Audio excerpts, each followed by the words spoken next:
മുഷാവറ വളരെ പ്രധാനമാണ്. ചില ആളുകൾ ധൈര്യം ഓവറായി ഒക്കെ സ്വന്തം തീരുമാനിക്കും, അത് പാടില്ല.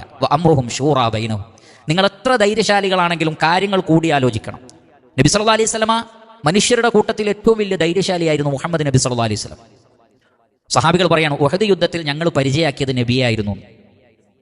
ഉഹദ് യുദ്ധത്തിൽ ഞങ്ങളുടെ പരിചയ നബിയായിരുന്നു എന്ന്. കാരണം നബി സല്ലല്ലാഹു അലൈഹി വസല്ലമ ധൈര്യപൂർവ്വം നിന്നിരുന്നു എന്നാണ്. അതോടൊപ്പം അതൊരു മുഅ്ജിസത്ത് കൂടിയായിരുന്നു സല്ലല്ലാഹു അലൈഹി വസല്ലം. അങ്ങനെയുള്ള നബി സല്ലല്ലാഹു അലൈഹി വസല്ലമ കരുത്തരായ സഹാബികൾ, പക്ഷെ അവരാരും തന്നെ മുഷാവറ ഉപേക്ഷിച്ചിട്ടില്ല. അതേത് യുദ്ധമാകട്ടെ, എത്ര ചെറിയ തീരുമാനമാകട്ടെ, അമ്രുഹും ഷൂറാ ബൈനഹും, കൂടി ആലോചിക്കുക. എന്നിട്ട് ഫൈദാ അസംത ഫതവക്കൽ അലല്ലാഹ്, എന്നിട്ടൊരു തീരുമാനത്തിലെത്തിയാൽ പിന്നെ അള്ളാഹുവിൽ ബരമേൽപ്പിക്കാം. അതുകൊണ്ട് തന്നെ എടുത്തുചാട്ടം ധൈര്യമല്ല, മുഷാവറ വേണം.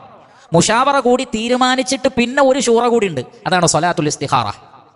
അത് റഹ്മാനായ റബ്ബിനോടുള്ളതാണ്. പടച്ച റബ്ബേ, ഞാൻ ഇങ്ങനെയൊക്കെ തീരുമാനിച്ചിട്ടുണ്ട്, അതിനു മുമ്പ് ഇന്നെന്ന ചർച്ചകളും കാര്യങ്ങളൊക്കെ കഴിഞ്ഞ അവസാനം ഞാൻ അങ്ങനെ ഒരു തീരുമാനത്തിലെത്തി റബ്ബേ, ഇനി ഇതാ ഞാൻ ഈ വിഷയം നിന്നിലേക്ക് വിടുകയാണ്. ഹൈർ അല്ലെങ്കിൽ എന്തെങ്കിലും ഒരു തടസ്സം ഉണ്ടാവണേ, ഹൈറാണെങ്കിൽ റബ്ബേ ഇതിനെ നിലനിർത്തിയിട്ട് ഇതിൽ ബർക്കത്ത് തരണേ. അതാണ് ധൈര്യം. ധൈര്യം ഒരിക്കലും സുന്നത്തിനെതിരായി പ്രവർത്തിക്കാനും പ്രേരിപ്പിക്കാൻ പാടില്ല.